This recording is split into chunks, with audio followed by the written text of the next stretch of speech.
Hi everyone, welcome back to the channel. இன்னைக்கு ஒரு review video பார்க்கலாமா? ரீசெண்டாக மீஷோல இருந்து ஒரு கேண்டில் டிஃப்யூசர் வாங்கியிருந்தேன். அதோட ரிவ்யூ வீடியோ தான் இது. பார்சல் ரொம்ப அழகா ஃபோம் ஷீட்ஸில் வச்சு சூப்பராக பேக் பண்ணி நல்லா டைட் பேக் பாக்ஸில் வச்சு கொடுத்துருந்தாங்க. இவங்க இது கூடவே 2 ஆயில் நமக்கு கொடுக்குறாங்க. ஒன்று ரோசி ரொமான்ஸ் அண்ட் இன்னொன்று வந்து இங்கிலீஷ் லாவெண்டர்னு 2 அரோமா ஆயில்ஸ் கொடுத்துருக்காங்க. அதுக்கப்புறம் ஒரு கேண்டில் அண்ட் நம்மளோட செராமிக் டிஃப்யூசர் கொடுத்துருக்காங்க. ஸோ நம்ம என்ன பண்ணோம்னா, இந்த கேண்டிலை வந்து லிட் பண்ணிட்டு இந்த செராமிக் டிஃப்யூசரில் இருக்க ஹோலில் நம்ம வச்சுட்டு மேலே வந்து அரோமா ஆயில்ஸ் ஒரு 2 to 3 ட்ராப்ஸ் நம்ம ஊற்றணும்னா இந்த நெருப்பினால என்ன ஆகும்னா அந்த ஆயில்ஸ் வந்து உங்களுக்கு பேர்ன் ஆக தொடங்கி அதோட ஸ்மெல்லை வந்து நம்மளுக்கு நல்லா ரிலீஸ் பண்ணி ரூமையே வந்து சூப்பராக ஸ்மெல்லியாக நல்லா ஃப்ராக்னெண்ட்டாக வச்சுக்கும். ஜென்ரலாக இது மாதிரி அரோமா ஆயில்ஸ் வந்து நம்மளோட மைண்டை ரிலாக்ஸாக வச்சுக்கிறதுக்கு யூஸ் ஆகும்.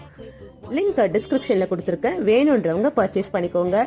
இது மாதிரி இன்ட்ரெஸ்டிங் வீடியோஸ்க்கு சேனலுக்கு சப்ஸ்கிரைப் பண்ணிக்கோங்க. Thank you all.